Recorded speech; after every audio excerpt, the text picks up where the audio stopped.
De hecho, lo que yo puedo alcanzarle es una copia de cada reportaje de video y también una copia de cada guión, puesto que yo podría leerle los guiones aquí, sería probablemente un poco largo, pero no conozco el detalle de cada caso de memoria, por cuanto no he sido el reportero a cargo del caso. Soy el director del programa y el conductor, pero la investigación de cada uno de los casos que siguieron las he encargado a reporteros del programa que han elaborado sus propios informes. Entonces podría alcanzarle tanto los guiones de los informes como las copias en video de cada uno de los reportajes.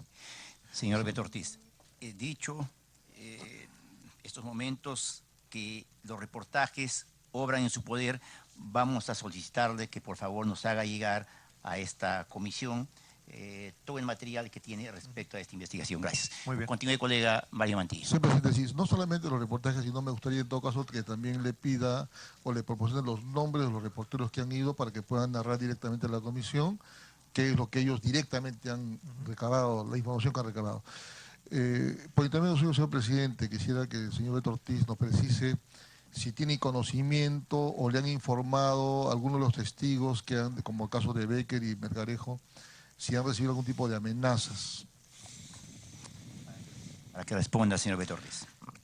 Sí, nosotros mantenemos comunicación con ambos testigos, que de hecho, como ya dije, están en una situación difícil porque están impedidos de trabajar. Este programa de protección de testigos, si bien les garantiza seguridad, también los pone en una situación casi de arresto domiciliario. Ellos en varios momentos se han comunicado con nosotros para decirnos, por ejemplo, que tienen cámaras en el lugar donde están alojados, cosa que es rara porque ni siquiera yo sé dónde están alojados. Entonces, de hecho, hay personas que están interesadas en amedrentarlos, han recibido en un par de oportunidades llamadas telefónicas amenazantes también.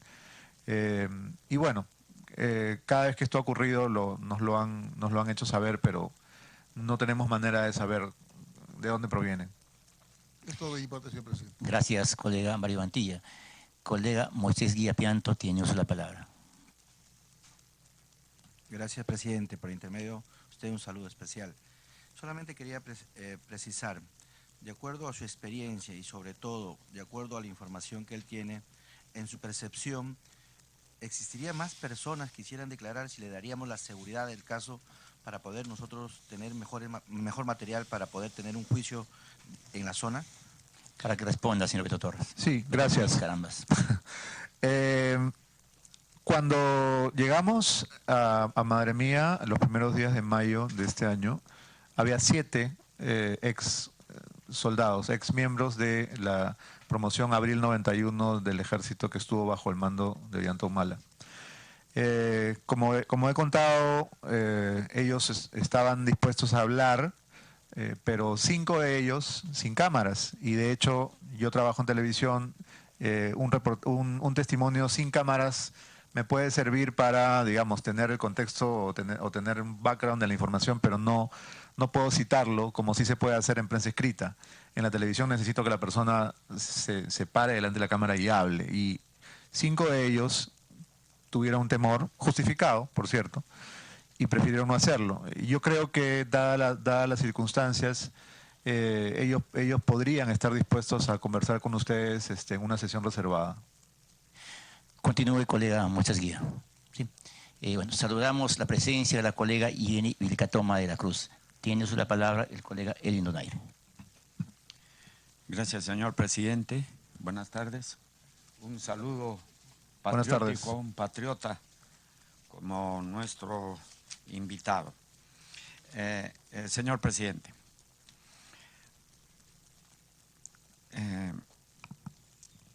¿de qué forma usted percibió que se manifestó esa acción hostil de la población contra usted y su equipo? ¿Cómo fueron los hechos? Para que responda, señor Beto Ortiz. Bueno, las personas que conversaron con nosotros en el poblado de Madre Mía tuvieron una actitud más bien de desconfianza, ¿no? Una actitud de... cuando digo hostil quiero decir que no de ninguna manera querían responder o colaborar, básicamente porque muchos de ellos se sentían agradecidos con Ollanta Humala, porque cuando llegó a la presidencia construyó un colegio gigantesco, madre mía, dicho sea de paso, es como una gran unidad escolar que es probablemente casi de una manzana de extensión, y un puente muy, muy sofisticado sobre el río, ¿no? Entonces ellos, en gratitud o en agradecimiento, consideraban que no era pertinente hablar sobre él, ¿no? Entonces, en esos días, varios equipos de prensa de diversos medios de comunicación habían llegado a la población, y ellos se mostraban más bien incómodos, fastidiados, lo que querían eran que nos fuéramos, ¿no? Básicamente es lo que nos hicieron sentir. Ahora, no estoy generalizando, ¿no? Era, digamos, la sensación que la población no quería hablar del tema de los crímenes de Madre Mía y prefería que la prensa se retire, ¿no? Continúe, colega Donaire. Gracias, señor presidente. Entonces, sería más correcto hablar no de acción hostil, sino de falta de colaboración con el equipo. Desconfianza, diríamos. Desconfianza, sí. Ya, correcto. ¿Percibe usted o qué explicación puede dar de que dichas obras en la cual la población estaba agradecida era en alguna manera silenciar a la población sobre algún pasado de su accionar del señor Humala en Madre Mía? Para que responda, señor Beto Ortiz.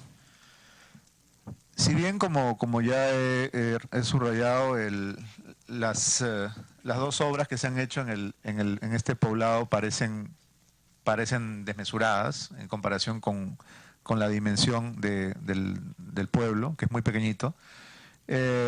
También debo resaltar que los pobladores mayores, las personas de mayor edad, estaban de algún modo satisfechos, porque decían que en el contexto de esta guerra estaba bien lo que había hecho, ¿no? O sea, ellos decían, sí, es verdad que mató gente, es verdad que metía a los detenidos a un hueco y que los torturaban, pero que en esa época era así, y si tú hubieras vivido acá, pensarías de otra manera, ¿no? O sea, básicamente hay un tácito reconocimiento de que todos estos hechos que se denuncian ocurrieron, pero al haber vivido ellos en carne propia esta situación de estar entre dos fuegos, ellos consideran que se hizo lo correcto, ¿no?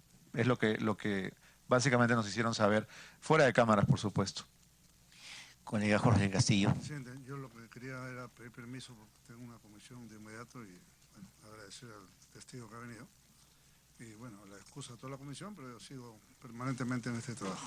Gracias por su presencia y no hay ningún problema. Colega Edwin Donaire, continúe. Gracias, señor presidente. Pregunta, ¿cómo así usted establece, lo ha expresado como conclusiones de que los soldados habrían sido instruidos o participado en actos de tortura por orden del capitán Carlos? Para que responda, señor Beto Ortiz. Bueno, ellos lo detallan ampliamente en su testimonio que consta en los reportajes que vamos a alcanzarle a la comisión. De hecho, tanto Adolfo Becker Silva como Werner Melgarejo han detallado detenciones, métodos de tortura, e incluso crímenes propiamente dichos, de los cuales ellos han sido testigos. Entonces, toda la información que nosotros hemos hecho pública está basada en estos dos testimonios. Y luego de emitido el reportaje, aparecieron otros testimonios más en los programas que ya he mencionado. Cuarto Poder, por ejemplo, presentó a más testigos que narraban básicamente hechos similares con la misma metodología y con las mismas características, ¿no? Que coinciden plenamente con lo que nosotros recogimos. Continúe, colega Donaire. Gracias, señor presidente. Usted ya ha explicado que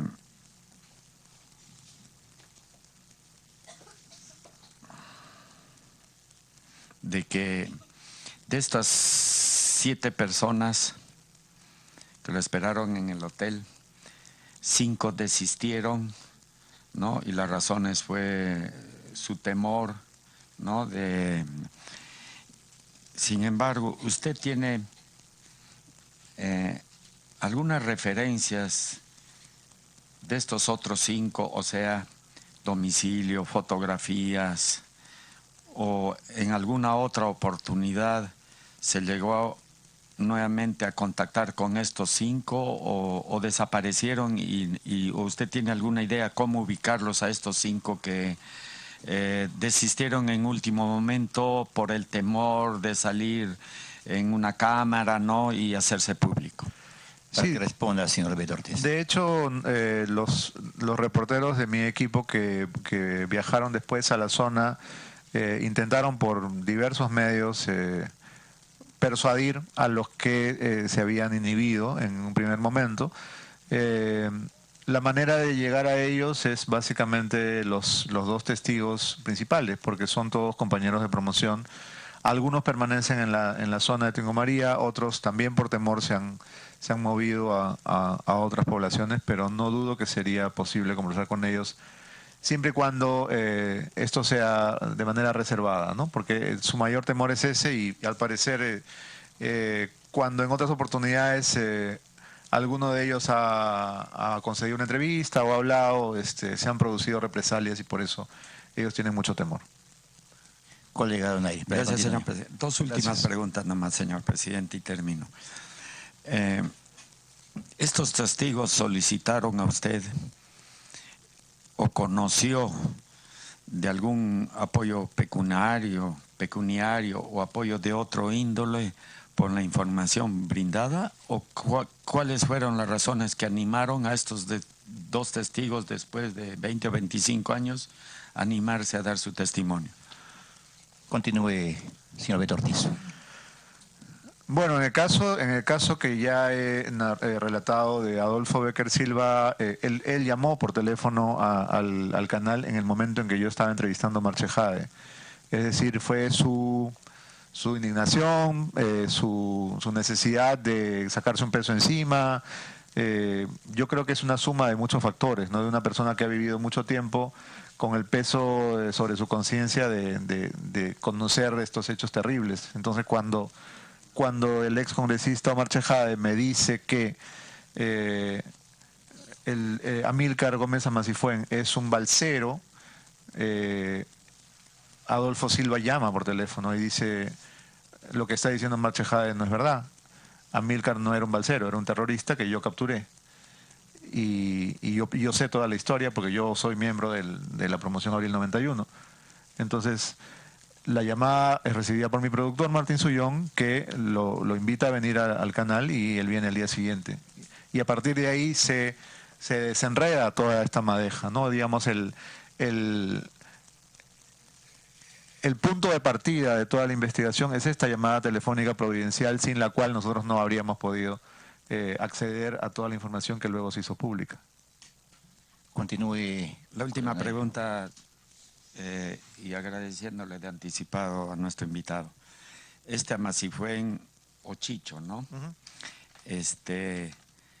Usted, cuando llega a Tingo María, después ahí se desplaza, o a Tingo María y de ahí se desplaza a Madre Mía, averiguó sobre Amasifuen o Chicho, cuáles fueron sus antecedentes para constatar si fue verdaderamente un terrorista, un colaborador, un informante. ¿Cuál era su accionar de este señor Amasifuen dentro de este grupo de la base contraterrorista de Madre Mía? He terminado, señor presidente, gracias. Gracias. Responda, señor Beto Ortiz. Sí, los testimonios que nosotros hemos recabado en el lugar, algunos grabados y otros no, coincidían en señalar que Amílcar Gómez Amasifuen fue un miembro del Sendero que se entregó, que se rindió. Básicamente los testimonios que tenemos son los de las personas que han sido parte de esta de esta patrulla o de esta promoción Abril 91, ¿no? Nos hemos basado en eso y hemos contrastado la información con ellos. Ahora, también sería bueno agregar que muchos de ellos refieren que en los meses previos a la elección, tanto del 2006 como del 2011, Amílcar Gómez Amasifuen recorría la zona y conversaba con ellos constantemente, probablemente para asegurarse de que nada de esto trascendiera en momentos en que la denuncia de Madre Mía estaba en las primeras planas de la prensa. Muchos de ellos refieren que básicamente se manejaba entre amenazas y prebendas que se iba ofreciendo a los miembros de la promoción para que nada de esto trascendiera a los medios de comunicación. Colega Jenny Vilcatoma, tiene usted la palabra. Muchas gracias, señor presidente. A través de un saludo cordial a todos los señores congresistas y la bienvenida al señor Beto Ortiz. En primer lugar, señor presidente, quisiera reconocer el trabajo del señor Ortiz como un periodista independiente, pues haber revelado estos datos fundamentales para que esta comisión se pueda crear, el caso Madre Mía se pueda reabrir, se dieron bajo un trabajo periodístico que tuvo que necesitar de valentía. Pues ni los fiscales ni los jueces pudieron administrar justicia sobre las pruebas que tenían. Si no era por el trabajo valiente de este periodista y de otros señores periodistas, no tendríamos la posibilidad el día de hoy de poder seguir recabando mayor información, que lo que tiene que hacer y lograr es que todos conozcamos la verdad y se pueda sancionar no solamente a aquellas personas que puedan haber cometido violaciones a los derechos humanos, sino a todo aquel magistrado del Ministerio Público del Poder Judicial que haya realizado acciones dentro de sus funciones que hayan generado impunidad, incluso de todos aquellos que el día de hoy no están cumpliendo con sus funciones a cabalidad y que no permiten que las investigaciones avancen correctamente. En esa medida, señor presidente, quisiera preguntarle al señor Beto Ortiz, a nuestro invitado, ¿cuál es la información que puede darnos sobre las circunstancias que permitieron hacer el engarce del asesinato de la señora Natividad Ávila y el señor Benigno Zulca respecto al testigo el señor Becker? ¿Cómo es que se da esta circunstancia en que cuando ellos hablan encuentran una coincidencia en la historia, en la forma en la que sucedieron los hechos cuando fueron secuestrados en la base Madre Mía? Para que nos responda, señor Beto Ortiz. Bueno, como le consta a la congresista Vilcatoma, que ha sido realmente parte de toda esta investigación y nos ha ayudado a llegar a la verdad, es un cúmulo de testimonios que se han ido desbrozando después de la primera denuncia. Yo creo que la importancia de el testimonio de Adolfo Becker Silva y Werner Melgarejo reside en que produce un efecto dominó, es decir, hace que otros rompan con el miedo y comiencen a contar sus casos también. Yo, como dije más temprano, traje aquí los guiones de algunos de los reportajes que siguieron a este primer testimonio, y los reporteros de Beto Saber han viajado en varias oportunidades y han encontrado, por ejemplo, el caso de Nemer Acuña Silva, un agricultor de Huánuco, que fue asesinado en 1992. Su hija, Marlit Acuña Trujillo, estuvo inmersa en una búsqueda desesperada durante todo este tiempo y no había hablado nunca con la prensa, ¿no? Como ocurre con muchos de los otros casos. El temor, probablemente las amenazas, los hizo guardar silencio. En el caso de Nemer Acuña y de otra víctima, Edgar Isla Pérez, han conseguido llegar a la verdad gracias al trabajo del equipo forense del Ministerio Público, que durante todos estos meses ha estado realizando un trabajo silencioso, sin cámaras, de excavaciones en la zona, y solamente se han comunicado con nosotros cuando han hecho algún hallazgo importante, como efectivamente ocurrió con una fosa común encontrada en una cancha de fútbol del centro poblado de Yanajanca, a 10 minutos de lo que era la base militar de Madre Mía. En este lugar, el equipo forense de la Fiscalía exhumó los restos de Edgar Isla Pérez. Encontró a menos de 1 metro de profundidad el cadáver seccionado, ¿no? Como suele ser digamos, como era la metodología, ¿no? Es una historia que se ha repetido porque de acuerdo al testimonio del sargento Ponce Ruiz, que fuera entrevistado en otro programa, el lugar de entierro era esta canchita de fútbol en Yanajanca. Los métodos de tortura, los métodos de seccionamiento de los cuerpos, la idea de rellenar los torsos con piedras para que se hundan en el río, se repite, ¿no? en muchos casos, ¿no? Entonces, los restos encontrados nunca están completos, ¿no? Se encuentran partes humanas, pero no se encuentran los cuerpos completos. Y bueno, a lo largo de todas esas semanas hemos ido recabando testimonios de personas que nunca habían hablado ante la prensa, como en el caso de Carmen Ávila, hermana de Natividad Ávila, que es la víctima, digamos, que ha tenido más prensa, porque todos recordamos que fue el primer caso que se denunció. Pero creo que lo que hay que hacer es, de algún modo, juntar todos los casos como expedientes separados, porque, por ejemplo, se ha usado el caso de Jorge Ávila, el hermano de Natividad, que cambió su testimonio a cambio de dinero como coartada para desacreditar la denuncia. Sin embargo, lo que no se ha hecho es ponerle la misma atención a los demás muertos, ¿no? La misma atención que ha tenido el caso de Natividad, porque de hecho fue el primer caso conocido y fue el que ha tenido más difusión. Pero los demás casos no han tenido tanta prensa. El caso de Edgar Isla Pérez, el caso de Nemer Acuña Silva, y siguen otros nombres más de asesinados cuyos casos han sido hechos públicos en otros programas. Entonces creo que sería muy útil para esta comisión conversar también con otros periodistas que han hecho el seguimiento de los casos. Por ejemplo, Anushka Buenaluque de Cuarto Poder, Graciela Villasís del Comercio, Jaime Chincha de Willax, Cecilia Valenzuela, que ha denunciado este caso desde el año 2006, durante la campaña electoral.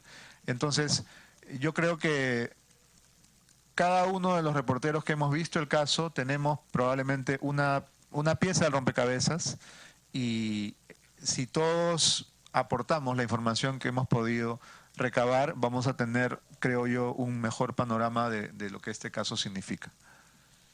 Continúe, colega Jenny Licatón. Muchas gracias, señor presidente. Sería necesario recoger esa recomendación porque, en efecto, se va a poder tener en conjunto con todos los casos el modus operandi y poder establecer quiénes fueron los responsables, que retrotrayéndonos en el tiempo nos va a llevar a determinar que en efecto fueron las personas que estuvieron en la zona de Madre Mía en aquel entonces.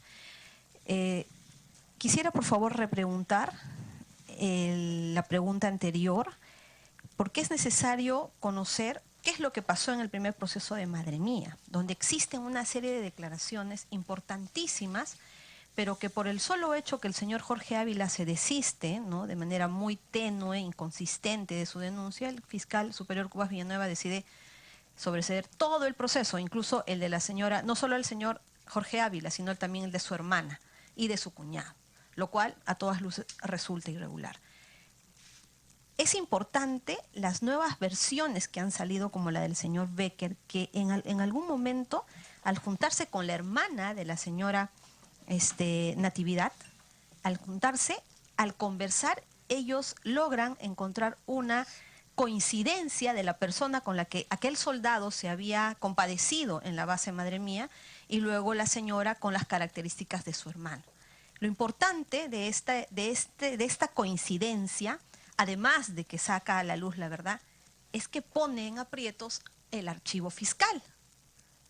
Ponen aprietos porque aquella versión que la señora Teresa Ávila ha sostenido durante 25 años, en el cual reconoce al señor Ollantumala como la persona del capitán Carlos, ahora se ve en entredicho porque tenemos otros soldados que han reconocido por lo menos la existencia de la señora Natividad Zulca en la base Madre Mía. Entonces es importante, presidente, que el señor Beto Ortiz nos pueda relatar cómo es que sucede eso, esa conversación entre estas dos personas y cómo es que logran encontrar estas coincidencias, lo que le da la certeza a la señora Teresa Ávila que su hermana una vez más, ¿no?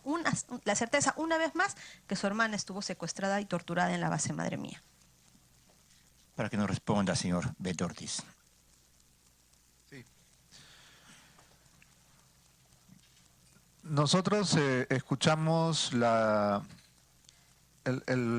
descripción de lo que Adolfo Béquer Silva había visto en torno a la detención de una mujer que era una especie de lideresa comunal, que era presidenta de la PAFA, del colegio, y claro, el soldado no sabía el nombre, pero sabía las características, sabía la ubicación del lugar de donde había sido sacada. Sabía que la había tenido que cuidar o resguardar durante varios días antes de que finalmente la sacaran y la llevaran al río para asesinarla. Entonces, al contar todos estos detalles, nosotros lo que hicimos fue confrontar de alguna manera lugares, fechas, características con el testimonio de la hermana, es decir, de Teresa. Porque ya teníamos identificada, ya teníamos contactada a esta persona que estaba realmente desplazada por la violencia, viviendo aquí en Ventanilla, después de todo lo que tuvo que vivir. Entonces, la sospecha de que podía tratarse de la misma persona nos asaltó porque la reportera en ese momento conversó con ella y había muchas coincidencias entre ambos casos. Entonces, yo puedo leerles una parte de una columna de Perú 21 que escribí en ese momento y creo que va a servir para esclarecer este punto.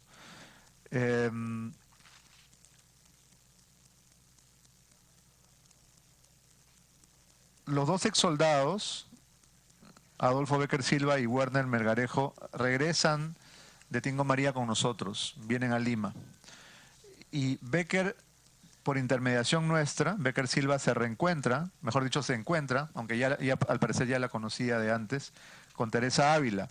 Y al confrontar lugares, fechas y fotografías, llegan a la constatación de que la prisionera ejecutada y la hermana desaparecida por 25 años eran en realidad la misma persona, Natividad. Este encuentro fue grabado y fue incluido en el reportaje. Creo que todos vimos el momento en el cual finalmente ellos confrontan las fotos y rompen en llanto, tanto la hermana como el propio soldado, ¿no? Este momento tremendo es lo que convence a la fiscal Luz Ibáñez del subsistema de Fiscalía de Derechos Humanos de comunicarse con nosotros de inmediato cuando este reportaje se emitió. Y a la mañana siguiente estuvieron los dos declarando para la Fiscalía y pasaron automáticamente al sistema de protección de testigos. Porque este hecho, digamos, la constatación terrible de deudo y de algún modo testigo, no dejaba lugar a la duda, ¿no? Digamos, nosotros habíamos sospechado que podía ser la misma persona y lo constatamos en ese momento. Entonces creo que es importante también que la comisión pueda conversar con ambos, tanto con Adolfo Béquer Silva como con Teresa Ávila, que como bien dice la congresista Vilcatoma, se ha mantenido firme en su versión a lo largo de todos estos años y increíblemente el fiscal decidió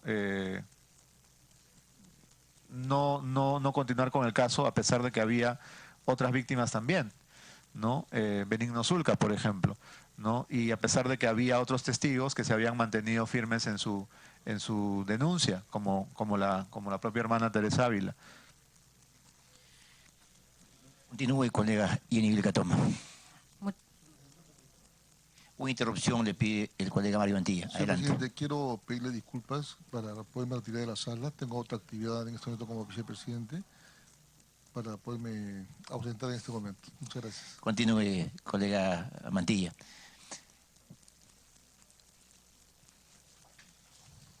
Adelante, colega Jenny Vilcatoma. Muchas gracias, señor presidente. La señora Teresa Ávila refiere, señor presidente, que al día siguiente de la desaparición, del secuestro de su hermana y de su cuñado, y de su hermano también, concurre a la base Madre Mía y se encuentra cara a cara con el capitán Carlos, ¿no? A quien le ruega, le pide, le exige la devolución de sus hermanos y de su cuñado.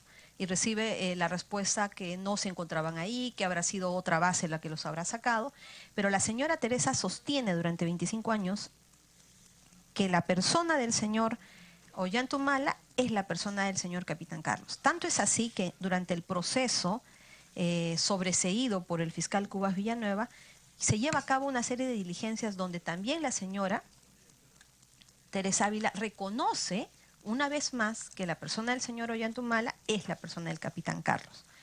Yo no sé qué va a hacer la fiscalía ahora con todas estas nuevas versiones. Yo no sé qué es lo que va a hacer. Lo que propiamente tendría que haber hecho es aquel proceso que quedó en la Fiscalía Superior con un dictamen de sobreseimiento en el cual representaba un archivo provisional, pues no tiene archivo definitivo ese proceso.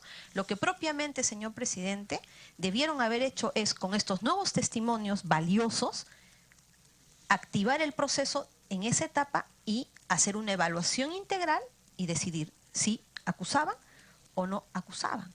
Yo solicito en este momento, se llame al fiscal superior coordinador del sistema de defensa de derechos humanos, a los fiscales, al fiscal de la Nación, para que nos expliquen por qué han obviado seguir ese procedimiento que corresponde, porque por algo decidieron que tenía archivo provisorio. ¿Por qué decidieron abrir una nueva investigación si lo que correspondía era entrar en esa etapa y continuar?